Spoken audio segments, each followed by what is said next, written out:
धामी सरकार प्रदेश के विकास के लिए लगातार कर रही काम। उत्तराखंड में एजुकेशन सिटी बनाने का रास्ता हुआ साफ। जल्द धरातल में नजर आएंगी एजुकेशन सिटी।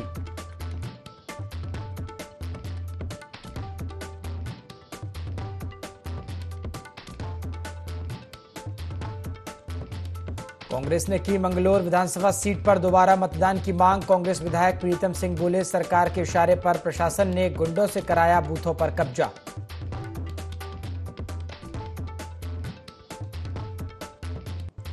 पूर्व विधायक कुंवर प्रणव सिंह चैंपियन पर जमीन कब्जाने का आरोप। पीड़ितों ने धामी सरकार से लगाई इंसाफ की गुहार। कहा, चैंपियन ने संपत्ति की हो जांच।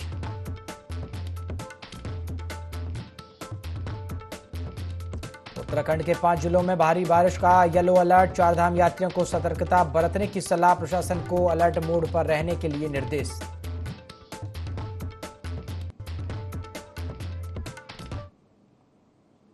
नमस्कार, IND 24 देख रहे हैं आप और मैं हूं आपके साथ प्रभात पांडे। बुलेटिन की शुरुआत खबरों के साथ करेंगे। लोकसभा चुनाव संपन्न होने के साथ ही बीजेपी अब अपने कार्यक्रमों की रूपरेखा तैयार कर रही है, जिसको लेकर आगामी 14 और 15 तारीख को राजधानी देहरादून में भाजपा द्वारा प्रदेश के सभी पदाधिकारियों की बैठक आयोजित की गई है। प्रदेश मीडिया प्रभारी मनवीर सिंह चौहान ने बताया कि इस बैठक में पूरे प्रदेश भर से 1200 से अधिक पदाधिकारी शिरकत करने वाले हैं। मनवीर सिंह चौहान ने कहा है कि उत्तराखंड की 5 लोकसभा सीटों को उत्तराखंड की जनता ने भाजपा को जिता कर दी है। इसके लिए उत्तराखंड की जनता का अभिनंदन कार्यक्रम आयोजित किया जाएगा। साथ ही आगामी दिनों के कार्यक्रमों की रूपरेखा इस बैठक में तय की जाएगी।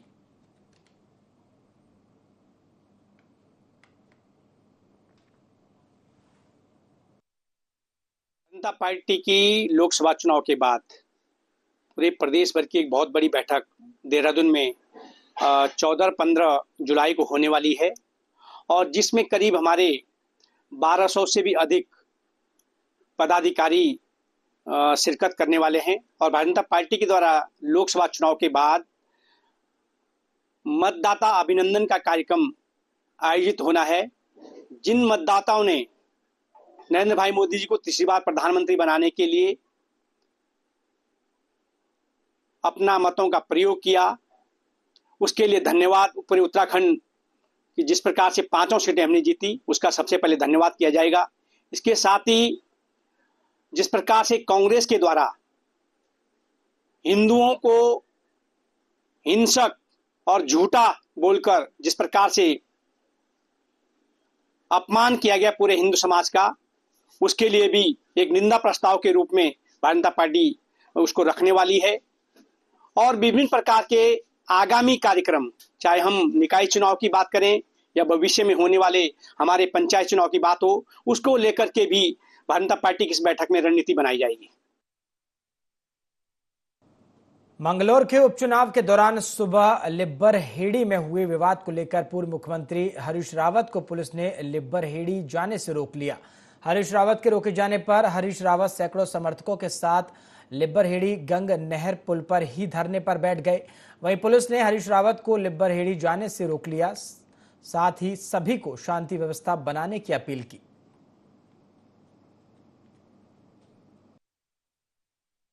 सुबह गोली चली, उसके बाद लठ चलाया गया और उसके बाद बाहर के तत्वों ने बूथ कैप्चर कर लिए हैं।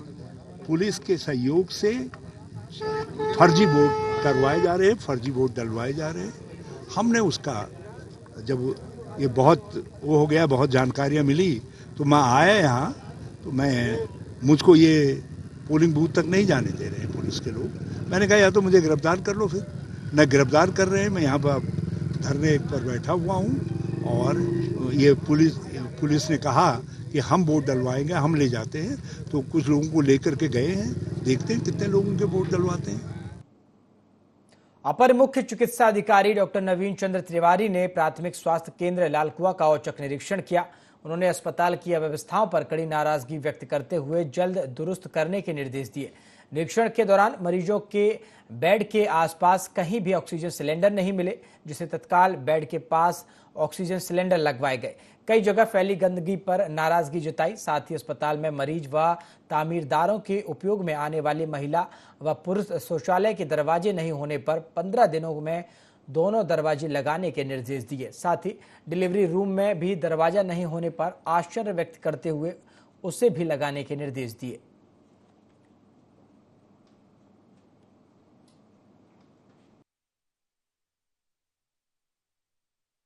वर्षा ऋतु चल रही है, डेंगू और मलेरिया के परिप्रेक्ष्य में बेसिकली मैं यहाँ आया हूँ और डिलीवरी में थोड़ा सा कमी आई है पिछले महीने की तुलना में। तो वो जरा हमारा वो था, आग्रह था कि इनसे की जरा अपनी डिलीवरी सुधारें, क्योंकि जो स्टाफ नर्सें थी पहले 3 थी, अभी 2 और भी आ गई हैं, तो 5 हैं स्टाफ नर्सें यहाँ पर। लोड काफ़ी है यहाँ पर और एक वार्ड बॉय भी की भी यहाँ कमी है। आगे हॉस्टल तो स्वयं सही कर रहा, भीड़ काफ़ी है, ज़्यादा भीड़ होगी तो मैनेज करना ज़्यादा होता। बाकी 2-4 चीज़ों में जो कमी है मैंने इनको बता दिया है। कोई पैसे की कमी होगी या जो कुछ कहीं दरवाजे काम नहीं कर रहे हैं, कहीं पर थोड़ा हाइजीन सैनिटेशन की ज़्यादा समस्या है, कहीं पर कुछ गंदगी थोड़ा फैली हुई है, उसको सही करने के लिए। इस्पात फैक्ट्री में भट्टी के पास काम कर रहे 5 मजदूर झुलस गए, जिससे फैक्ट्री में हड़कंप मच गया। वहीं आनन फानन में फैक्ट्री प्रबंधन द्वारा घायलों को उपचार के लिए निजी अस्पताल ले जाया गया, जहां घायलों का उपचार किया जा रहा है। बता दें कि बाजपुर के सुल्तानपुर पट्टी के समीप ग्राम पिपलिया में स्थित उत्तरांचल इस्पात फैक्ट्री में कर्मचारी काम कर रहे थे कि अचानक भट्टी से गर्म तरल पदार्थ 5 कर्मचारियों पर गिर गया।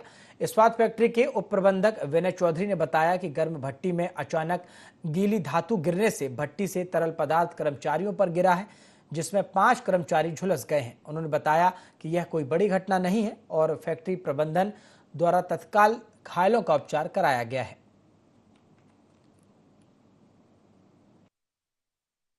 चार से 5 लोग घायल हैं, 2 का थोड़ा पीठ पे लगा है माल छटक के और 3 नॉर्मल है। कोई ऐसा रूटीन है, इसमें कोई बहुत बड़ी दुर्घटना नहीं कहेंगे। गर्म भट्टी थी, कुछ गीला कोई पीस उसमें चला गया, मिस हैंडलिंग कही है या ऊपर से गिरा।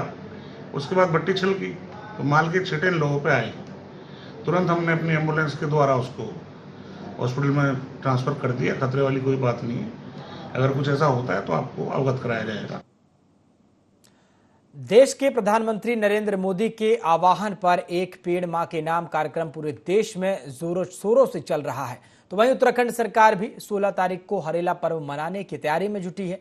लगातार हो रहे जलवायु परिवर्तन से जहां अब हर नागरिक पर्यावरण के प्रति सचेत होता नजर आ रहा है और पर्यावरण संरक्षण की हर मुहिम में प्रतिभाग कर रहा है, तो वहीं डोईवाला के माजरी ग्रांट क्षेत्र में मिलिट्री इक्विपमेंट परिवार व पूर्व सैनिक संगठन द्वारा देश के शहीदों की याद में शहीदों को समर्पित करते हुए वृक्षारोपण कार्यक्रम किया गया, जिसमें सूबे के पूर्व मुख्यमंत्री व हरिद्वार सांसद त्रिवेंद्र सिंह रावत के साथ डोईवाला विधायक ब्रजभूषण गौरेला ने शिरकत करते हुए तमाम कार्यकर्ताओं के साथ 100 से अधिक पेड़ लगाए और पूर्व सैनिक संगठन ने पेड़ों के संरक्षण की जिम्मेदारी ली। इस दौरान त्रिवेंद्र सिंह रावत ने कहा, आज समय की जरूरत हो गई है कि हम अपने पर्यावरण के प्रति सचेत रहें और आने वाली पीढ़ी को साफ स्वच्छ पर्यावरण प्रदान करें।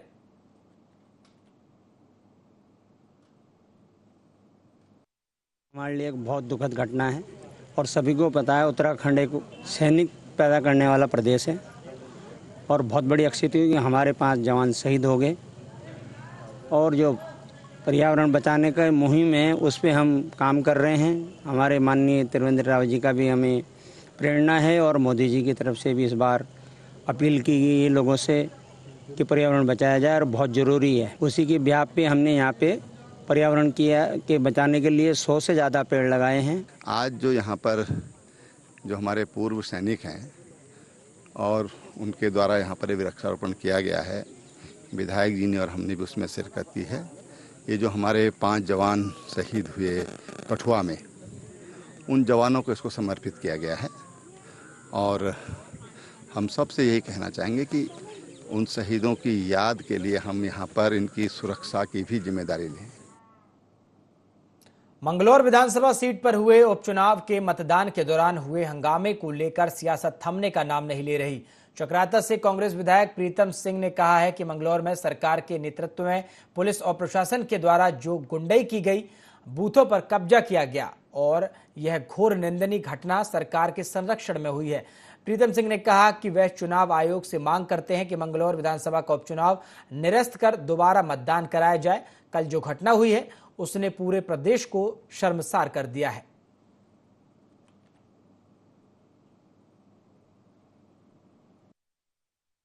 मंगलौर विधानसभा के उपचुनाव में कल मतदान के समय सरकार के नेतृत्व में मैं कहूँगा पुलिस प्रशासन और प्रशासन द्वारा वहाँ गुंडई की गई, पोलिंग बूथ पर कब्जा किया गया, असामाजिक तत्वों द्वारा जो है तोड़फोड़ की गई, लोगों के साथ मारपीट की गई। तो एक ऐसा वातावरण उत्तराखंड में बनाया गया जिसकी हम कभी कल्पना नहीं करते थे। घोर निंदनीय कृत्य जो है सरकार के संरक्षण में हुआ है और हम चुनाव आयोग को समझते हैं कि वो इन तमाम चीज़ों का संज्ञान लेते हुए मंगलौर विधानसभा का उपचुनाव है उसे निरस्त करें, पुनः चुनाव वहाँ पर हो और ये भी जो है चुनाव आयोग सुनिश्चित करे कि साफ सुथरा चुनाव यहाँ। खबरों में आगे बढ़ते हैं। जोशीमठ के चुंगीधार के समीप 9 जुलाई से बाधित बद्रीनाथ हाईवे पर बीआरओ द्वारा पैदल आवाजाही सुचारू कर दी गई है, जिसके बाद जोशीमठ में 9 जुलाई से फंसे तीर्थयात्रियों ने राहत की सांस ली है। हालांकि अभी देर रात की बारिश के कारण लंगसी, भनेर पानी, पागल नाला, पीपल कोट्टी में अभी तक सड़क अवरुद्ध है। बीआरओ के जाबाज तकनीशियनों और अधिकारियों के 58 घंटे से अधिक के नॉन स्टॉप सड़क खोलने के कार्य के प्रयास के बाद ही आज सुबह जोशीमठ के समीप चुंगीधार बद्रीनाथ हाईवे पर पैदल आवाजाही सुचारू हो पाई है। सुबह करीब 200 से अधिक श्रद्धालु पैदल दूसरे छोर पर सकुशल पहुंच गए हैं। वहीं वाहनों की आवाजाही भी आज दोपहर तक सुचारू होने की संभावना है। यात्रियों की सुरक्षा के लिए पंक्तिबद्ध तरीके से इस स्लाइड जोन से यात्रियों को पुलिस प्रशासन और एसडीआरएफ की निगरानी में दूसरे छोर तक आर पार कराया जा रहा है। वहीं तीर्थयात्रियों ने बीआरओ के सड़क खोलने के इस अथक प्रयास को प्रशासन के सहयोग की भी तारीफ की है।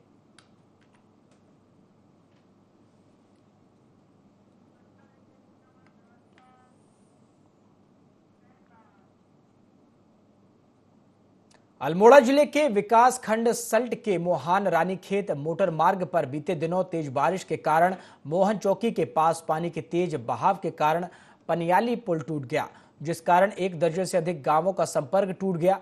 पुल का कार्य सुचारू है। 15 दिन भीतर वैली पुल तैयार किया जाएगा। लोक निर्माण विभाग की मौके पर 2 जेसीबी तैनात की गई हैं, जिससे कि पुल का कार्य जल्द पूरा हो। फिलहाल स्थानीय ग्रामीण जान हथेली में रखकर गघेरा पार करने को मजबूर हैं। स्थानीय ग्रामीण का कहना है कि पनियाली पुल टूट जाने के कारण पैदल सफर तय करना पड़ रहा है।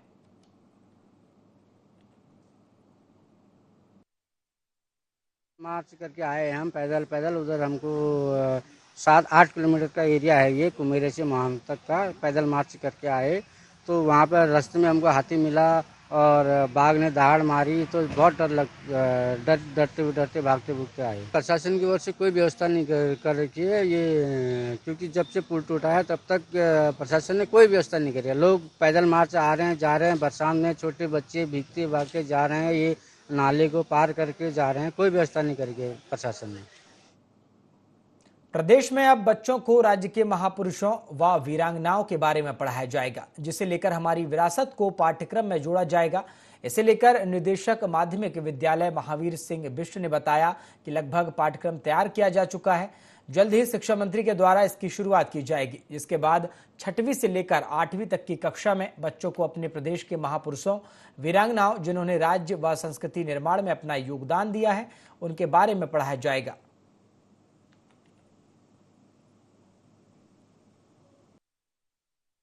माननीय शिक्षा मंत्री जी बहुत पहले से ही, जब से वो शिक्षा मंत्री बने थे तब से उन्होंने एक मुहिम डिपार्टमेंट के अंदर छेड़ी थी कि बच्चों को कुछ अपने जो विरासत है, अपनी जो संस्कृति है, अपने जो महापुरुष हैं, जो अपने महान लोग हैं, जो जिन्होंने कई क्षेत्रों में अच्छे काम किए हैं, तो प्रेरणादायी जो भी चीज़ें हैं अपने उत्तराखंड की हर जनपदों में, हर विकासखंड में कहीं ना कहीं कोई ना कोई प्रेरणा स्रोत व्यक्ति है, प्रेरणादायी संस्कृति है। तो उनके बारे में उनका सोच था कि बच्चों को पता होना चाहिए उत्तराखंड की संस्कृति के बारे में, उत्तराखंड के महापुरुषों के बारे में। तो ये हमारे जो SCRT है उसकी सहायता से एक 6वीं और 7वीं के लिए विरासत नामक 6वीं, 7वीं, 8वीं के लिए हमारी विरासत नामक किताब तैयार हो गई है।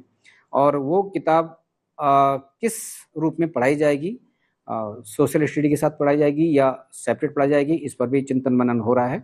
किताब लगभग तैयार है। इसमें बच्चों को अपने लोगों के बारे में, जिन्होंने काफ़ी कुछ क्षेत्रों में आगे काम किया है, जो उनके लिए प्रेरणादायी बन सकते हैं, अपनी संस्कृति है, अपनी परंपराएं हैं, उनके बारे में जानने के लिए जो है बच्चों को ये किताब सहायक होगी। और बहुत जल्दी इसका लोकार्पण माननीय शिक्षा मंत्री जी और माननीय मुख्यमंत्री के हाथों होने वाला है और ये किताब बहुत जल्दी इसी सत्र में जो है बच्चों के हाथों में आ जाएगी। उत्तराखंड में बारिश अपना कहर बरपा रही है। मूसलाधार बारिश हो रही है जिससे पूरा प्रदेश परेशान है। खटीमा में बारिश ने अपना कहर दिखाते हुए ग्रामीण क्षेत्र के साथ साथ शहरी क्षेत्रों में भी जलमग्न कर दिया है। बारिश से किसानों के साथ व्यापारियों को भी काफी परेशानियों का सामना करना पड़ रहा है। हालांकि इन सबको देखते हुए शासन प्रशासन अलर्ट मोड पर है। खटीमा विधायक भुवन कापड़ी ने बैठक की जिसमें प्रशासन ने भरोसा दिलाया कि प्रत्येक आपदा ग्रसित परिवार को 5,000 रुपए की तुरंत राशि मुहैया कराई जाएगी। वहीं जिन क्षेत्र में लोगों को आपदा के कारण राशन उपलब्ध नहीं हो पा रहा, उनको राशन बनाकर तुरंत उपलब्ध कराया जाएगा।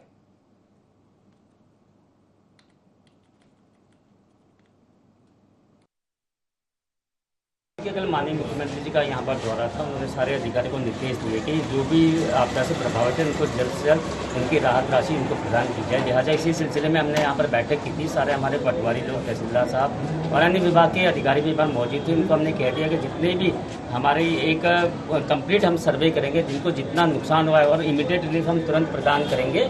और इसके अलावा जहाँ पर जिसको नुकसान ज़्यादा हुआ है उसकी एक रिपोर्ट बनाकर हम जिलाधिकारी महोदय से के द्वारा शासन को प्रेषित कर देंगे। आपदा, देवी आपदा, किसी की कभी कल्पना भी नहीं करी थी कि खटीमा का ये हाल हो गया। अभी मैं भी क्षेत्र भ्रमण कर रहा हूँ और हमारे सारा प्रशासनिक अमला भी जो है क्षेत्र भ्रमण कर रहा है। अभी जिलाधिकारी के साथ हमारी बैठक हुई और कल 11 बजे सारे विभागों के साथ भी बैठक कर रहे हैं। उसमें ये तय हुआ है कि माननीय मुख्यमंत्री जी से बात हुई है, जो भी प्रभावित हुए हैं उनको फौरी राहत के तौर पर सर्वे के आधार पर सब लोगों को 5,000 रुपये सब लोगों को मदद करेंगे। लक्सर की टायर फैक्ट्री से कर्मचारियों को निकाले जाने के बाद भारतीय किसान यूनियन के कर्मचारियों ने विरोध जताया है और इसी क्रम में धरना देकर भूख हड़ताल कर रहे हैं। वहीं भारतीय किसान यूनियन के कर्मचारियों ने धरना स्थल पर पंचायत आयोजित की जिसमें निर्णय लिया गया कि अगर 15 जुलाई तक बाहर निकाले गए कर्मचारियों को नौकरी पर वापस नहीं लिया गया तो लक्सर में चक्का जाम किया जाएगा और फैक्ट्री गेट पर तालाबंदी की जाएगी।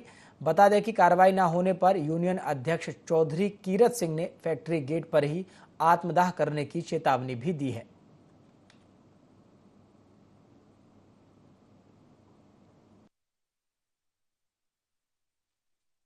आठ तारीख को हमारे जो कार्मिक हो उसमें घोषणा तो मैंने भी की थी। अमरन अनशन पर बैठेंगे। अमरन अनशन 16 तारीख तक चलेगा। उसके उपरांत अगर कोई नहीं निर्णय होता तो 16 तारीख को इस लक्सर का पूरा ट्रैक्टर से चक्का जाम किया जाएगा। अगर तब भी कोई निर्णय ना हुआ तो जो हमने महापंचायत में घोषणा की थी मैं इस पर मेन गेट पर जेके टायर के आत्मदाह करूंगा। विभिन्न राजनीतिक दलों से जुड़े लोग हैं लेकिन वो बाद में हैं, पहले ये हम लक्सर के लोग हैं। जहाँ तक इन श्रमिकों को समर्थन और सहयोग की बात है उस पर सभी की 36 बिरादरियों का समर्थन इन श्रमिकों को प्राप्त है और यहाँ का जो प्रबंध तंत्र अपने हिटलर शाही रवैया अपनाए हुए हैं। जो इन श्रमिक उन्होंने निकाले हैं अब तक की जो वार्ता हुई है उनमें कोई सकारात्मक हल नहीं निकला।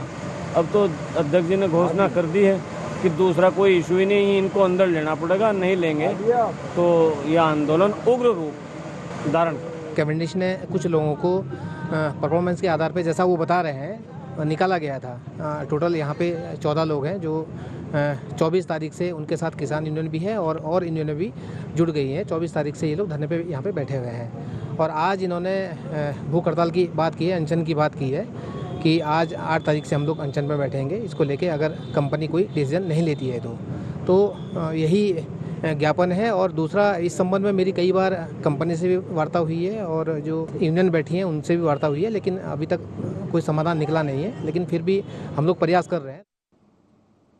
बद्रीनाथ राष्ट्रीय राजमार्ग पर पातालगंगा के पास पहाड़ी से भूस्खलन हो गया। हाईवे पर बने टनल पर मलबा गिरा है।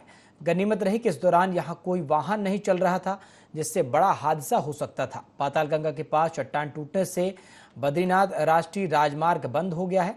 सुरक्षा की दृष्टि से यात्रियों को सुरक्षित स्थानों पर रोका गया है। बता दें कि बीते रोज भी जोशीमठ के पास चट्टान टूटने से बद्रीनाथ राष्ट्रीय राजमार्ग बंद हुआ था। वहां पर 24 घंटे से अधिक समय हो गया, लेकिन अभी तक मार्ग सुचारू नहीं हो पाया।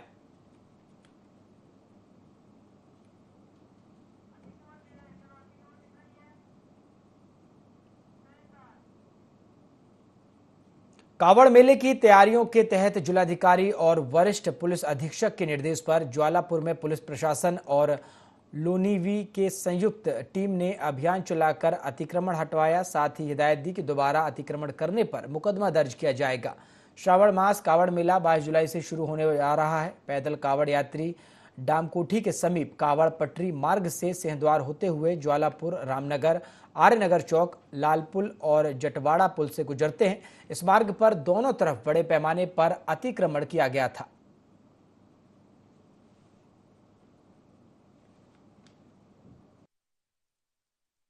जितने मुख्य मार्ग हैं, कावड़ पटरी, एनएच, जितने रास्ते हैं, पार्किंग है, सब जगह से अतिक्रमण हटाने का अभियान चल रहा है और हमारा 100% अभियान यही है कि अतिक्रमण पूरी तरह से मुक्त हो, ताकि कहीं पे भी कंजेशन की स्थिति ना बने और सुगमता से कांवड़ यात्रा हो सके। हटाने में थोड़ा बहुत विरोध तो रहता ही है, लेकिन हमारा प्रयास ये रहता है कि सबको समझा बुझा के हम लोग करें। कई बार चेतावनी देने के बाद ही हम लोग अतिक्रमण फोर्सफुली हटाते हैं। जिलाधिकारी महोदय और वरिष्ठ पुलिस अधीक्षक महोदय द्वारा भी इसमें निरीक्षण करने के उपरांत जो अलग अलग विभाग हैं उनको काम करने के निर्देश दिए गए हैं। जैसे झाड़ी कटान का आप कार्य देख रहे होंगे चल रहा है। सिंचाई विभाग द्वारा जो चेन्स हैं, जंजीर हैं, उनका काम चल रहा है, उनको दुरुस्त करने का।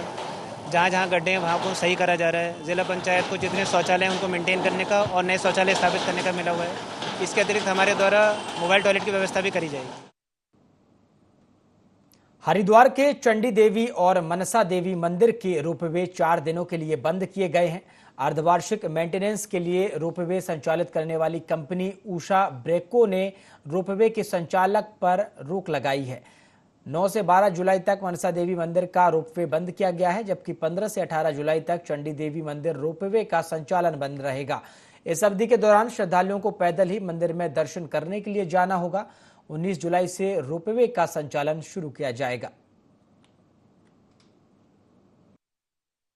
हर साल हम लोग मेंटेनेंस एक्टिविटी के लिए रोपवे बंद करते हैं। इस बार ये जुलाई में शेड्यूल था, तो 9 तारीख से लेकर 8 से और 12 तारीख तक मनसा देवी रोपवे जो है बंद रहेगा। चंडी देवी 15 तारीख से लेकर के और 18 तारीख तक 4 दिन वहाँ पर फिर शटडाउन दिया जाएगा।